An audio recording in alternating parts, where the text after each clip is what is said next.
देखिए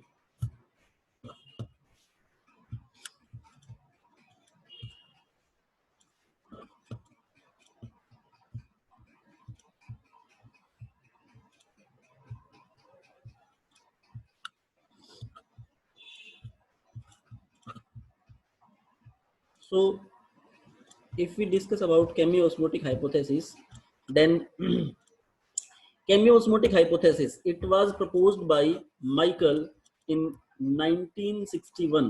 ठीक है, तो माइकल ने प्रपोज किया था और कब किया था? 1961 में किया था। मैं हाईलाइट कर रहा हूं, आप समझ लीजिएगा।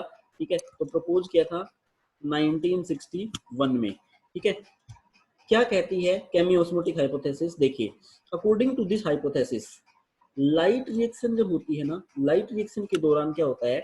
During the light reaction a proton gradient develop होता है across the thylakoid membrane. थैलेकोइड membrane के अक्रॉस एक प्रोटॉन ग्रेडियंट डेवलप होता है। ठीक है, चलिए पहले हम समझते हैं कैसे प्रोटॉन ग्रेडियंट डेवलप होता है, उस चीज को समझते हैं। ठीक है, बाद में आगे की बात करेंगे। चलिए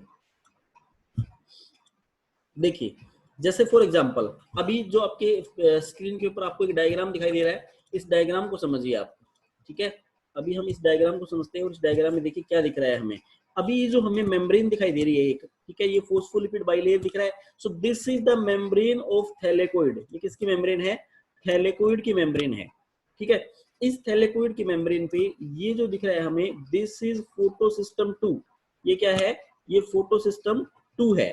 ठीक है, अब देखिए क्या होता है, this photo system on absorbing the light, जब लाइट एब्जॉर्ब करेगा फोटो सिस्टम, तो क्या होगा कि ये फोटो सिस्टम जो है ये एक्साइटेड स्टेट पे जाएगा। एक्साइटेड स्टेट पे जाकर के ये इलेक्ट्रॉन देगा किसको?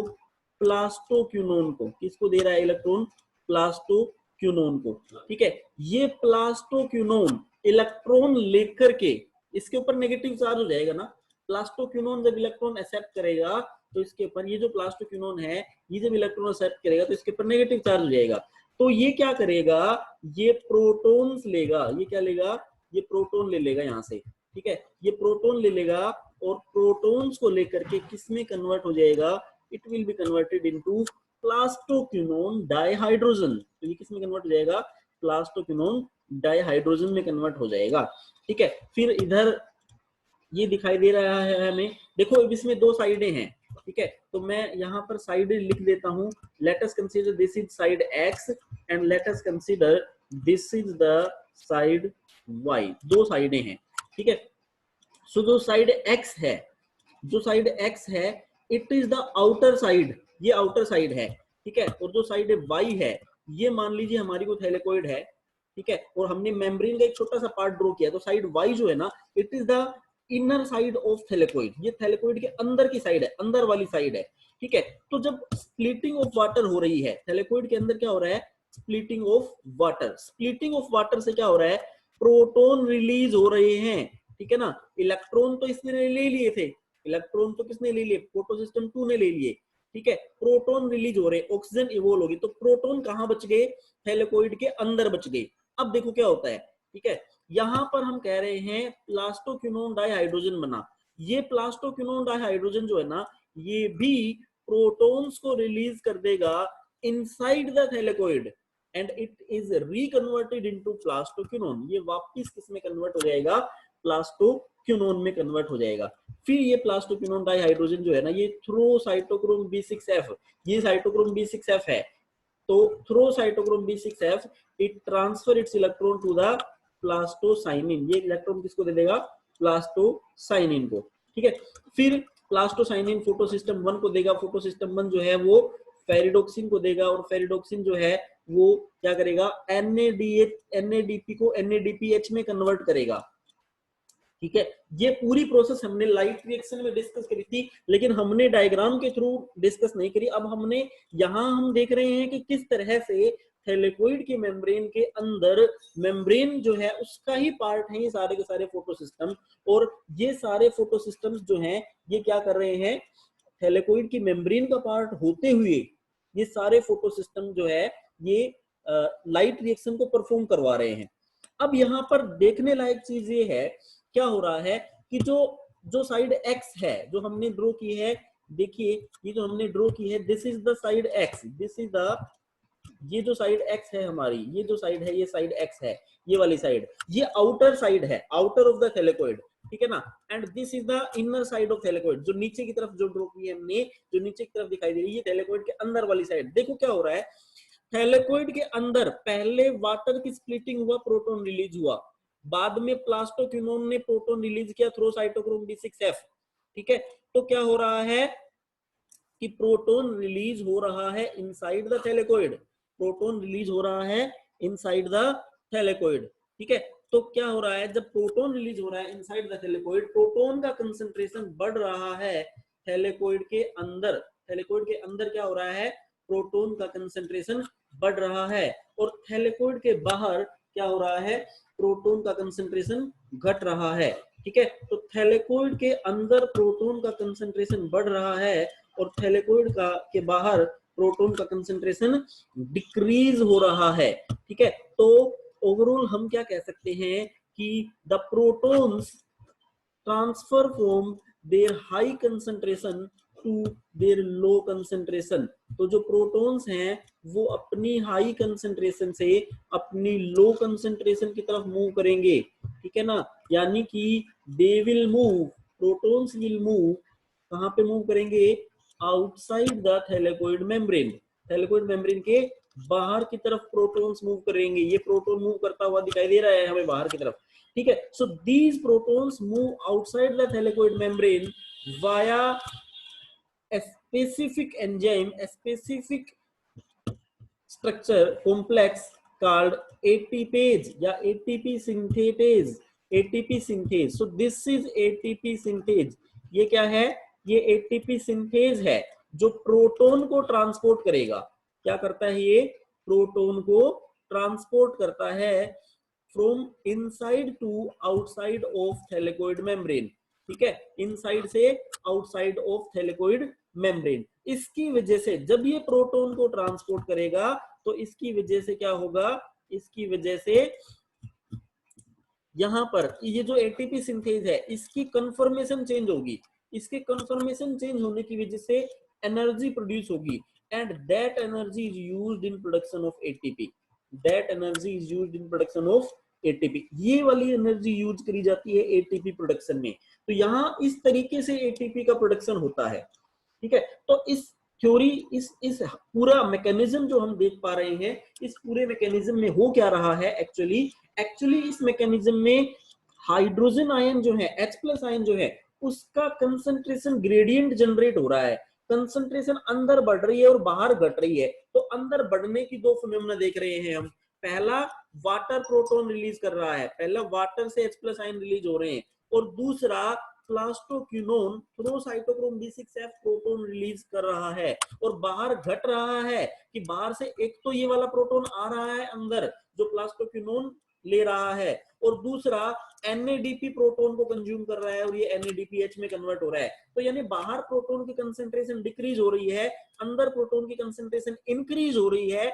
It will cause proton gradient, it will cause concentration difference in protons. इससे क्या होगा, प्रोटॉन्स की कंसंट्रेशन में डिफरेंस क्रिएट होगा, इससे प्रोटॉन्स की कंसंट्रेशन में डिफरेंस जनरेट होता है, ठीक है। प्रोटॉन की कंसंट्रेशन में जब डिफरेंस जनरेट हो रहा है तो उससे क्या होगा, जब प्रोटॉन की कंसंट्रेशन में डिफरेंस जनरेट हो रहा है तो proton will move along the concentration gradient, and proton will move along the concentration gradient through ATPase, ATPase के थ्रू मूव करते हैं protons along the concentration gradient, and by moving the protons along the concentration gradient, the ATPase conformation of ATPase change, ATPase की conformation क्या होती है, change होती है, ठीक है। and by change in the conformation of ATPase, it release some amount of energy which is used in production of ATP। तो यहाँ से कुछ एनर्जी रिलीज हो रही है और वो एनर्जी जो है वो ATP प्रोडक्शन में यूज करी जा रही है, ठीक है। तो ये चीजें हैं केमी ऑस्मोटिक हाइपोथेसिस के बारे में, ठीक है। चलिए कुछ और चीजें की बात करते हैं हम, केमी ऑस्मोटिक हाइपोथेसिस। अब ये वाला डायग्राम देखिए आप, यहाँ क्या हो रहा है, देखो फिर से ध्यान से देख लो आप एक बार, फोटो सिस्टम 1 दिखाई दे रहा है आपको, हमें क्या दिखाई दे रहा है यहाँ पर इस डायग्राम में, ये दिख रहा है हमें photo system 1, so this is photo system 2, photo system 2 है, ठीक है। ये क्या कर रहा है, वाटर की स्प्लिटिंग कर रहा है। ये थैलेकोइड है, ये जो दिखाई दे रही है हमें, दिस इज थैलेकोइड, ये क्या है, थैलेकोइड मेम्ब्रेन है, ठीक है। तो वाटर जो है ये हाइड्रोजन रिलीज कर रहा है, इलेक्ट्रॉन्स रिलीज कर रहा है, 4 प्रोटॉन्स रिलीज कर रहा है और ऑक्सीजन रिलीज कर रहा है, 2 मॉलिक्यूल वाटर के, ठीक है। इलेक्ट्रॉन तो यूटिलाइज्ड हो जाएंगे फोटो सिस्टम 2 के द्वारा, जबकि प्रोटॉन्स यहाँ पे रह जाएंगे, प्रोटॉन्स यहीं पे रहेंगे, और oxygen is released out of the thylakoid in the atmosphere. फिर जब वो इलेक्ट्रॉन आएगा साइटोक्रोम B6F के पास, तो साइटोक्रोम B6F क्या करेगा, प्रोटॉन्स का ट्रांसपोर्ट करेगा उस इलेक्ट्रॉन के through inside the thylakoid, thylakoid के अंदर प्रोटॉन ले आएगा। अब देखो प्रोटॉन पहले वो बचे हुए थे वाटर वाले, अब थैलेकोइड के अंदर और आ गए प्रोटॉन, ठीक है। फिर फोटो सिस्टम 1 क्या कर रहा है, NADP को NADPH में कन्वर्ट कर रहा है, और इस प्रोसेस में भी प्रोटॉन का कंजम्पशन हो रहा है। मतलब अंदर पहले से बढ़ रहे थे, बाहर वाले प्रोटॉन पहले ही अंदर जा रहे थे और बाहर कंज्यूम हो गए प्रोटॉन। इसका मतलब क्या हुआ कि बाहर प्रोटॉन की कंसंट्रेशन कम हो गई, अंदर प्रोटॉन की कंसंट्रेशन ज्यादा हो गई, तो proton will move along there concentration gradient, और इनको मूव करवाने के लिए यहाँ पे बैठा हुआ है ATP सिंथेज। और ATP सिंथेज जब प्रोटॉन को मूव करवाएगा from inside to outside, it will produce ATP molecules. तो ये क्या करेगा, ATP मॉलिक्यूल प्रोड्यूस करेगा, तो ये ATP मॉलिक्यूल प्रोड्यूस करता है, ठीक है। So in this way ATP molecule is produced, इस तरीके से ATP मॉलिक्यूल प्रोड्यूस होता है, इस तरीके से क्या होता है, ATP मॉलिक्यूल प्रोड्यूस होता है through cytoplasm, sorry in the mitochondria. तो इस तरीके से माइटोकॉन्ड्रिया में ATP मॉलिक्यूल प्रोड्यूस होता है, समझ में आ गई बात, ठीक है।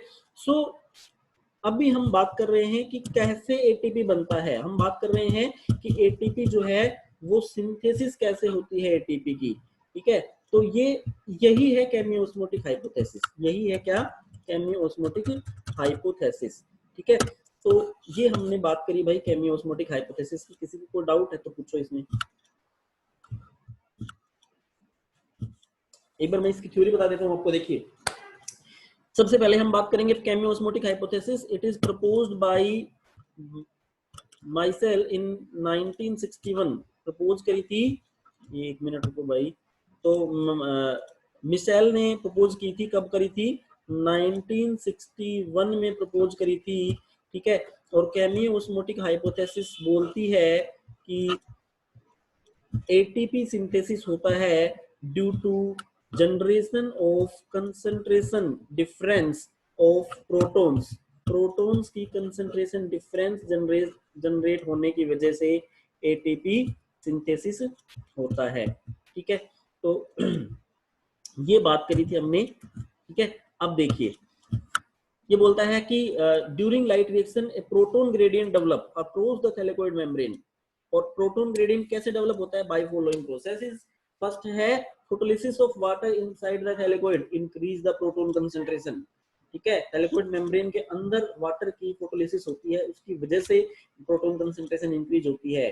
दूसरा, electron receptor molecule transfer the electron in lumen of thylakoid. Electron receptor molecule जो है ना, वो इलेक्ट्रॉन और इसके साथ साथ प्रोटॉन को भी ट्रांसफर करते हैं थैलेकोइड के ल्यूमेन में। और तीसरा, formation of NADPH reduce the proton concentration outside the थैलेकोइड।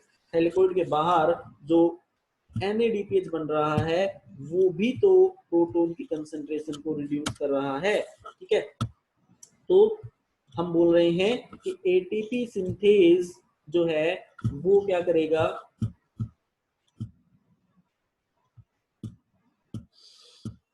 देखिए ATP synthase present on the membrane of thylakoid transfer the protons along the concentration gradient which produce energy that produce ATP molecule। तो ATP synthase जो membrane पे present है वो transfer करेगा proton वो along the concentration gradient, जिससे energy produce होगी और उस एनर्जी से ATP molecule प्रोड्यूस होगा, ठीक है। और एक एटीपी मॉलिक्यूल को प्रोड्यूस होने के लिए 2 प्रोटॉन्स को पास होना पड़ेगा एटीपेज के थ्रू, यानी कि 2 प्रोटॉन्स जब एटीपेज के थ्रू पास होंगे from inside to outside the thylakoid, that will produce 1 molecule of ATP, वो प्रोड्यूस करेगा एक एटीपी का मॉलिक्यूल, ठीक है। So that's all about chemiosmotic hypothesis. तो ये बात हो गई केमियोस्मोटिक हाइपोथेसिस के बारे में, ठीक है। तो ये एक टॉपिक हो गया हमारा आज का, केमियोस्मोटिक हाइपोथेसिस। अब अगला टॉपिक, छोटा सा टॉपिक डिस्कस कर लेते हैं, that is photolysis of water. Photolysis of water, ठीक है।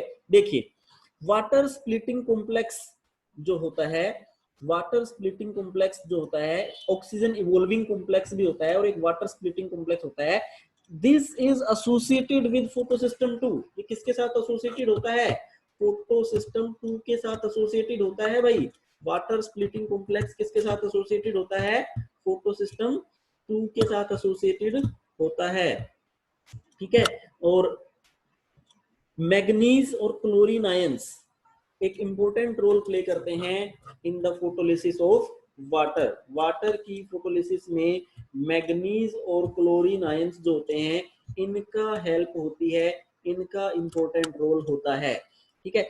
फिर light dependent splitting of water को बोलते हैं फोटोलाइसिस। फोटो मतलब लाइट, लाइट मतलब स्प्लिटिंग, टूटना, ठीक है। सो लाइट डिपेंडेंट स्प्लिटिंग है ना, that's why it is called photolysis, इसीलिए इसको हम क्या बोलते हैं?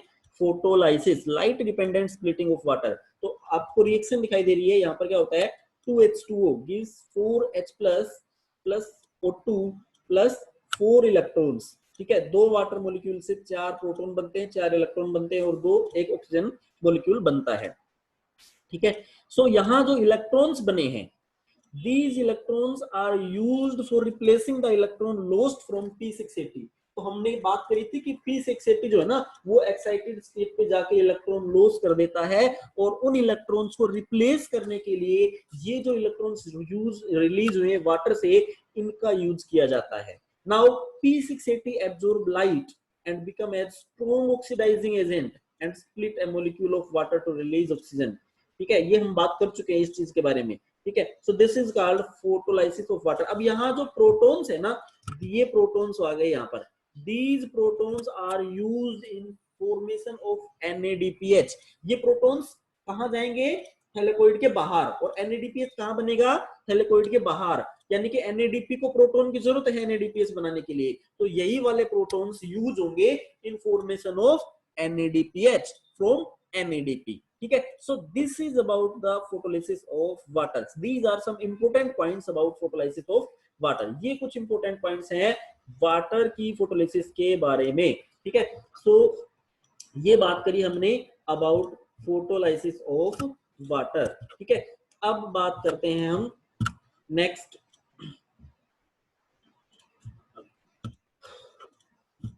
देखिए next is dark reaction. Light reaction complete हो गई है हमारी, लाइट रिएक्शन फुल जो है वो हमने पढ़ ली है सारी। अब बात कर रहे हैं किसके बारे में? डार्क रिएक्शन के बारे में। तो डार्क रिएक्शन जो है, it is the next stage of photosynthesis. Dark reaction जो है, ये फोटोसिंथेसिस का ही नेक्स्ट स्टेज है, ठीक है। इट इज बायोसिंथेटिक फेज, ये बायोसिंथेटिक फेज है। देखो, लाइट रिएक्शन में कोई ऑर्गेनिक मॉलिक्यूल नहीं बन रहा, लाइट रिएक्शन में कोई बायोमोलिक्यूल नहीं बन रहा, बट डार्क रिएक्शन में बायोमोलिक्यूल बनेगा। डार्क रिएक्शन में क्या बनेगा? ग्लूकोज बनेगा, ठीक है। That's why it is biosynthetic phase, ठीक है। सो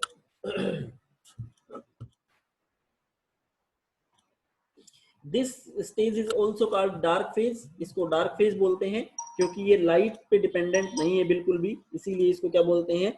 डार्क फेज भी बोलते हैं। इसमें एटीपी और NADPH यूज करे जाएंगे। जो लाइट रिएक्शन में बने थे एटीपी और NADPH, वो यूज करे जाएंगे। जिन किस लिए यूज करे जाएंगे? For synthesis of glucose, glucose की सिंथेसिस के लिए। तो यानी कि ग्लूकोज की सिंथेसिस होगी और एटीपी और NADPH का कंजम्पशन होगा। एटीपी और NADPH बने थे लाइट रिएक्शन में, वो यहाँ कंज्यूम हो जाएंगे और यहाँ पर प्रोडक्शन होगा फूड का या ग्लूकोज का, ठीक है। ये कहाँ होती है डार्क रिएक्शन?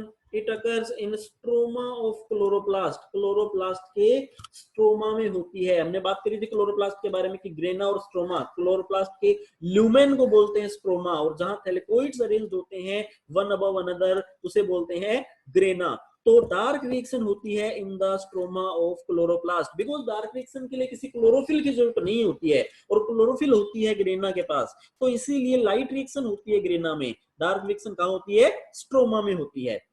देखिए कुछ प्लांट्स ऐसे होते हैं जिनमें जो CO2 फिक्सेशन होता है, डायरेक्ट रिएक्शन को हम CO2 फिक्सेशन भी बोलते हैं, तो CO2 फिक्सेशन का फर्स्ट प्रोडक्ट 3 कार्बन कंपाउंड होता है, 3 फोस्फोग्लिसरिक एसिड, ये 3 कार्बन का बना हुआ है PGA।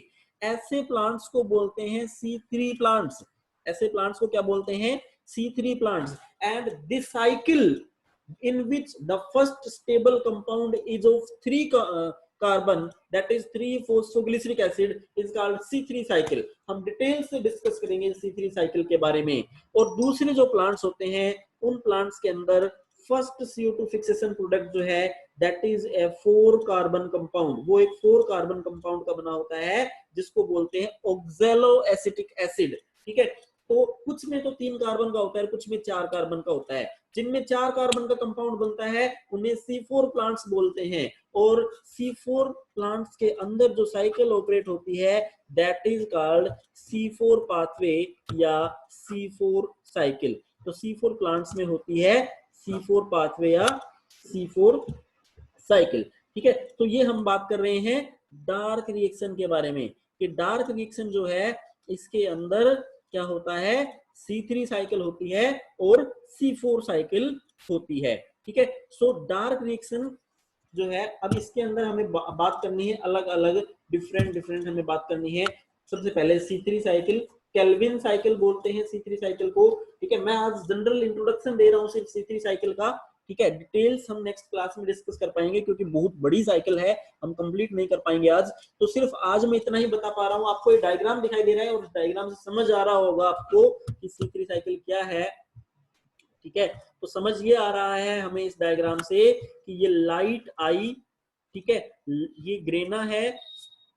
ठीक है, ग्रेना के अंदर लाइट रिएक्शन हुई, यहां से ATP बना, NADPH बना, ATP और NADPH डार्क रिएक्शन में कंज्यूम हुआ। ठीक है, C3 साइकिल हुई, इसमें CO2 कंज्यूम हुई, यहां से ग्लूकोज रिलीज हुआ, जो CH2O जो है ये शुगर का जनरल फॉर्मूला है, C6H12O6 होता है ना, तो इसका जनरल फॉर्मूला CH2O हो गया। ठीक है, यहां से ADP और NADP रिलीज होंगे, यहां से C3 साइकिल से ADP और NADP रिलीज होंगे और ये वापस लाइट रिएक्शन में जाकर के ATP और NADPH प्रोड्यूस करवाएंगे और वाटर की स्प्लिटिंग होती है लाइट रिएक्शन में और यहाँ से ऑक्सीजन रिलीज हो रही है। आपको इस डायग्राम में पूरी फोटोसिंथेसिस की रिएक्शन समझ में आ रही है। रिएक्शन में हमने क्या पढ़ा था, CO2 प्लस H2O, देखो CO2 प्लस H2O, यहाँ पर मैंने प्लस का सिंबल लगा दिया H2 और CO2 के बीच में, गिव्स ऑक्सीजन प्लस ग्लूकोज, यही तो पढ़ा था हमने, इन प्रेजेंस ऑफ क्लोरोफिल, तो ये क्लोरोफिल दिख रही है हमें। ठीक है, एंड सनलाइट, ये सनलाइट भी आ रही है। सो ये जो डायग्राम जो हम आपकी स्क्रीन पे दिख रहा है आपको, इट रिप्रेजेंट कंप्लीट फोटोसिंथेसिस, ये कंप्लीट फोटोसिंथेसिस को रिप्रेजेंट कर रहा है। तो देखिए इसमें हमारी फोटोसिंथेसिस में 2 सबस्ट्रेट है और 2 प्रोडक्ट हैं। सबस्ट्रेट क्या है, वाटर और कार्बन डाइऑक्साइड, प्रोडक्ट क्या है, ऑक्सीजन और ग्लूकोज। तो पहला सबस्ट्रेट वाटर यूज होता है लाइट रिएक्शन में, पहला प्रोडक्ट ऑक्सीजन रिलीज होता है लाइट रिएक्शन में, पहला दूसरा सबस्ट्रेट CO2 यूज होता है डार्क रिएक्शन में और दूसरा प्रोडक्ट ग्लूकोज रिलीज होता है डार्क रिएक्शन में। जबकि लाइट रिएक्शन में जो प्रोडक्ट बनेंगे वो डार्क रिएक्शन में कंज्यूम हो जाएंगे, तो वो मिडल सबस्ट्रेट और प्रोडक्ट्स है, अल्टीमेट सबस्ट्रेट प्रोडक्ट्स में उनका काउंटिंग हम नहीं करते हैं। सो this is about the overview of photosynthesis and this is about the overview of C3 cycle। C3 cycle के बारे में हम डिटेल्स डिस्कस करेंगे नेक्स्ट क्लास में। ठीक है, तो ये हम बात कर रहे हैं कि C3 साइकिल जो है ना ये होती है इन द स्ट्रोमा, कहाँ होती है, इन द स्ट्रोमा, स्ट्रोमा में होती है, in the lumen of chloroplast, chloroplast के ल्यूमेन में ऑपरेट होती है C3 साइकिल। ठीक है, यहां तक किसी को कोई डाउट है तो पूछो।